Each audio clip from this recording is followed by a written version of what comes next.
Göz qapaqlarının içərisində yerləşən konjüktiva adlı təbəqənin damarları yatdığımız zaman oksigen ala bilməyən gözün xarici qatını bəsləyir.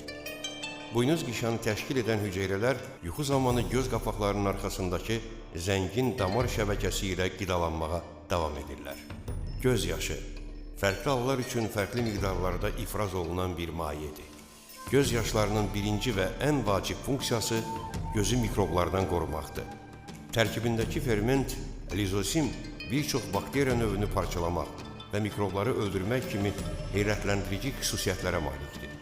Bu ferment istifadə etdiyimiz bir çox kimyəvi dezinfeksiya edicidən daha təsirli və güclüdür.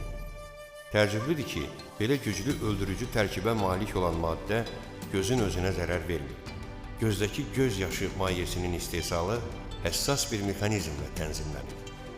Göz yaşları gözün sürüşkənliyini təmin edəcək miqdarda istehsal olunur.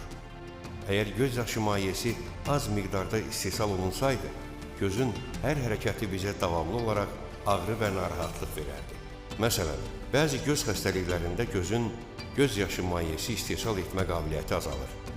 Və bu zaman xəstəyə elə gəlir ki, gözlərinin içi qumla doludur. Gözlərimiz əlavə hər hansısa yad maddə hiss edən kimi, göz yaşı mayesinin istehsalını həmin maddə gözdən atılana qədər artırır. Problem aradan qalxan kimi yenidən öz əvvəlki miqdarında istehsal edir. Qaşlarımız da olduqca funksionaldır və alnımızdan axan tərin birbaşa gözə girməsinin qarşısını alır. Həm də günəş şüalarının gözə əks olunmasına mane olur. Göz ətrafındakı əzələlər gözlərin sağdan sola, yuxarıdan aşağıya və digər istiqamətlərə dönməsini təmin edir. Bunun üçün gözdəki əzələlər mükəmməl harmoniya ilə birlikdə çalışmalıdır. Göz əzələləri sayəsində göz gün ərzində təxminən 100.000 dəfə hərəkət edir.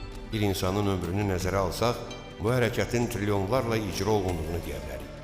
Ancaq əzələlər bu qədər ağır və davamlı bir iş görsə də, heç kim görməkdən yorğunluq hiss etmir. Təkcə göz əzələlərinin yorğunluğunu hiss etmək deyil. Əksəriyyət heç bu əzələlərin fərqində belə deyirlər. Onlar olmasaydı, göz küt bir şüşə kimi hərəkətsiz qalardı. Gözü daim yuyan və mikroblardan təmizləyən göz yaşı sistemi ilə yanaşı, gözdə yağlama sistemi də var. Bu sistem gündə təxminən 100.000 dəfə 4 fərqli istiqamətdə fırlanan gözün bu hərəkətlər nəticəsində yeyişməsinin qarşısını alır. Bu şəkildə göz davamlı olaraq yağlanır, sürtünmə və xarici maddələrin təsirindən qorunur.